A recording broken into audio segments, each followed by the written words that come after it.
All right. So I want to talk about melodies, harmonies, and counter melodies. The defining difference between the three is really whose voice we listen to and perceive in a manner that creates some form of theme, and who do we listen to as supportive, secondary to that theme or that movement. And that's kind of like the big key in defining those particular elements. So I'm sure you're familiar with the term melody. A melody, of course, is something that, and I think this is the big thing that some students struggle with. The melody is something that essentially has a single line. It typically is monophonic, and it runs in some sort of thematic pattern that is repetitious to a certain degree, again, to be digestible by your listener. So the melody essentially has the ability to weave through the musical chords or the musical structure that's being built. So anything elongated, a lot of times, anything elongated or anything that's kind of droning tends to establish some sort of chordal structure, and then the melody tends to be the thing that sweeps in or is more moving around that structure, and it kind of lends itself to be, let's just say it lends itself to be sung back. Like when you hear a melody, a lot of times you could hum it, and that's where it kind of distinguishes itself from being a melody or a melodic phrase to just being chordal structures, because the chordal structures, aren't melodic enough to be considered a melody. The harmony, of course, is, I'm sure the harmony essentially is just pitches that are applied to the melody to harmonize or further strengthen the melody, but they typically follow the melody. They don't have to follow the direction of the melody. So like if the melody goes up, the harmony doesn't necessarily have to go up in parallel motion. It could move opposite of it, but it just has to typically stay in some sort of structure of the rhythmic passage that's being applied. And you could, of course, use more complex harmonies to make it more versatile.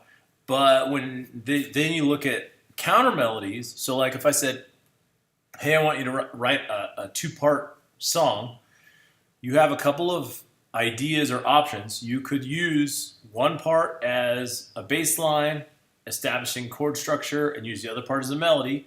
You could use one part as a melody and the other part as a harmony that essentially strengthens the melody.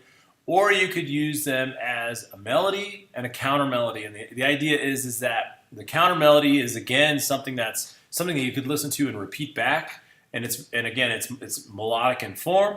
And what makes it different than harmony is it has to be different in structure than the original melody in order for it to be a counter melody. So it's the difference of having a line go ba-da-da-da-da and the other one go ba-da-ba-da-boo-da-ba.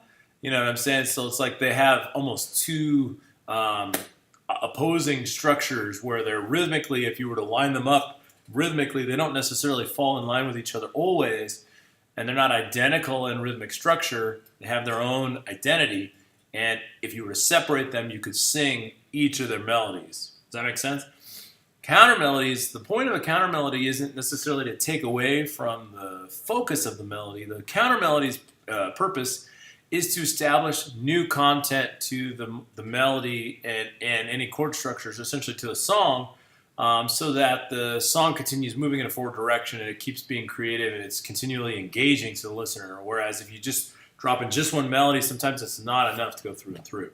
Another thing we can think about, so we have the chord structure, we have the melody, we have the harmony, we have a counter melody. Then also we could also use some sort of rhythmic structure or arpeggiated structure to outline chords. And I think we'll probably save that for Wednesday, talking about generating arpeggiated phrases and really moving phrases that are almost like the ones that I showed you here, where they were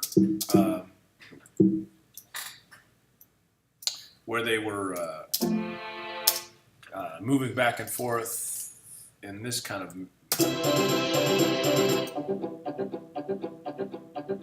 manner. But going back to the melody. So you have two choices for your melody, okay? There's two ways you can look at this. One way is you build the melody and then you build the chords that support the melody.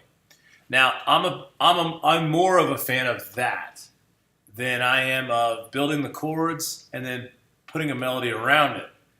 Because realistically, if you put in a set of chords, you have a very limited range to work with your melody. Whereas if you have a blank slate and you drop in any melody, you could fill in your chords as needed, essentially, and where they're needed. So now the thing about it is your chord structure, we talked about the chords, we talked about triads. When you see your chord structure, your melodic options fit anywhere inside of that chord structure, but they fit best inside of the chord structure if they're using notes that are parts of the chords. Technically, your melody, I mean, if you played I don't know what let's see, activate something here.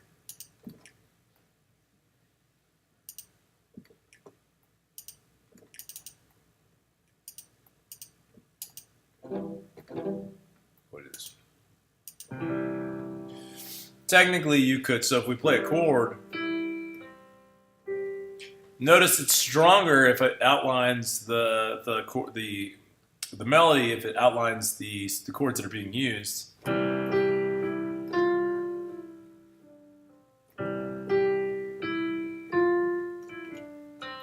Whereas if instead we did something outside of the chord structure,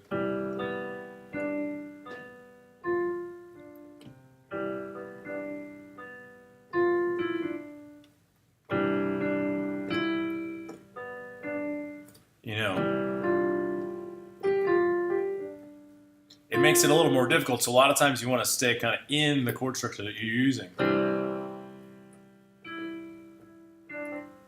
And then when you change,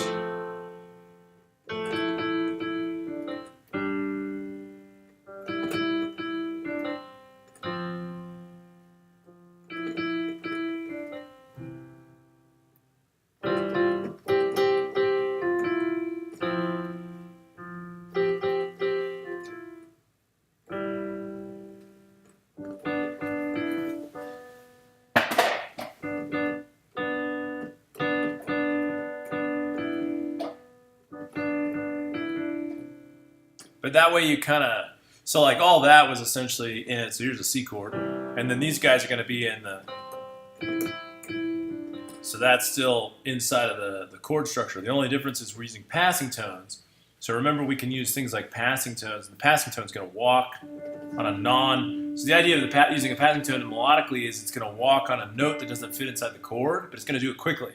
So it's a passing tone because I go, and I land here, long note, again inside the chord, right? If I did this instead,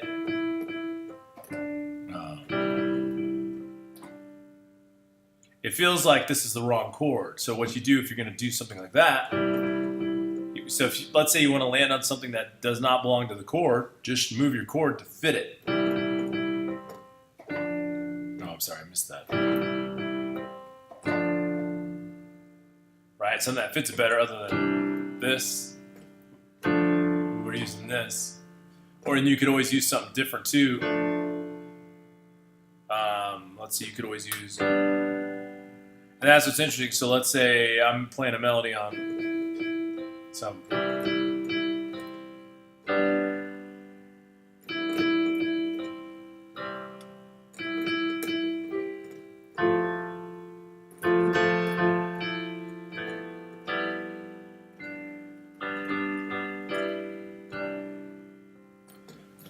So what happens is anytime I want to land on something that's not part of the chord. So like a great example. In that instance, I landed on D. A couple options. I could play a D chord.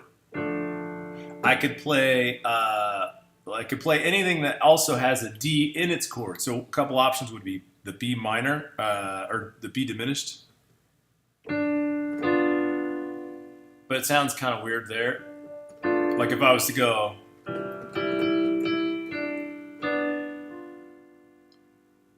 So another option would be, let's see. So that's, in that instance, the D is the third of the B diminished. So let me slide back. In the G chord, the D is the fifth. And that might be my best option. So I'm start off on the third of the C chord on E. And then when I go to D, I'm going to switch to a G chord because it fits inside of the G chord. And let's say I want to walk up to the F. If I wanted to go, I want to play this F. A couple of options I have is I can play the F chord. I'm sorry. Or I could play anything that has an F in it. So a great example is the D chord. So let's see, I was on the G chord. I was, sorry.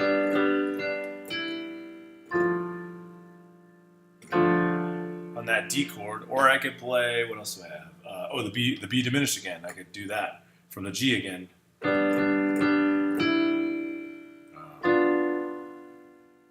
I mean, in any of those options, so let's say I do all of them. Well, actually, I'll start with F. Sorry, it's kind of getting convoluted. Sorry.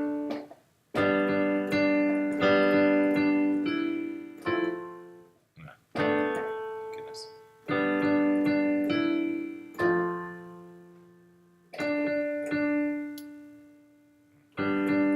This is G minor. And then this last one's B diminished.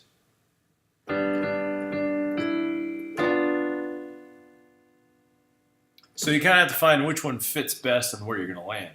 So a lot of times, better idea, to me, always the best idea is, let's find a melody. You know, let's generate a melody first, and we'll build the chord structure around it. So he just advised her that she's not getting credit. She's okay. That was it. Wait for which one? Cal. Oh. Nick. So she signed for a textbook. That's it. And that's it. And I said, you don't have to say anything else. She'll notice it, that it's absent and no warnings. At what point, you know, because I told him, I said, you stay out of it. You just do what you're doing, teaching, and take side notes. And whenever she decides she wants the credit, she'll take her papers. We'll see. It's like, you know. Yeah, what is it going to do? We're going to be tested. Yeah. Thanks, bud. Thank you.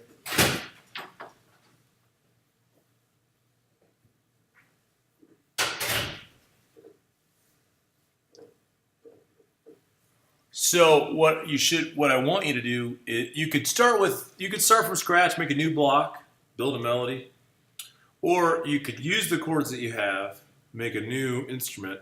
You could just use again another string patch for the ID8, and try to build a melody, a single note melody, monophonic, right? That just kind of weaves through the chord structure that you have. But it still has to be. The big thing about it is it has to be repetitious. Okay, now, I don't know if you guys talked about, but you guys talk about call and answer. Call and answer is like if I say, ba-da-ba-ba-ba, what should the next line be? Should be something, if I said, ba-da-ba-ba-ba, and I made the next one go, ba-da-ba-ba-ba, right? Essentially, that's call and answer where it's like, one section is the beginning of the phrase, and the other one is the end of the phrase. Maybe I do ba-da-ba-ba-ba as the third one, ba-da-ba-ba-ba, you know. But essentially, it just means that like when you call and answer, it's kind of like, it's like Old MacDonald. Old MacDonald had a farm, E-I-E-I-O. Same phrase, and on that farm he had some pigs. E-I-E-I-O. So you get that, so that A-B response is your call and answer. And essentially that's how melodically you should be building it. So when you build your melody, you think of it in phrase chunks. You know, you're just going to go, ba-da-da-da-da-da. The next line should be ba-da-da-da-da-da. Ba-da-da-da-da-da. Ba-da-da-da-da-da. You know, you're trying to end it off nice and easy with a good response at the end of the phrase. So I would take a few moments, try to map something out melodically, even if you have to start from scratch. You know, if you don't, I would say do it to your chords. If you don't like it, make a new block, make a new melody.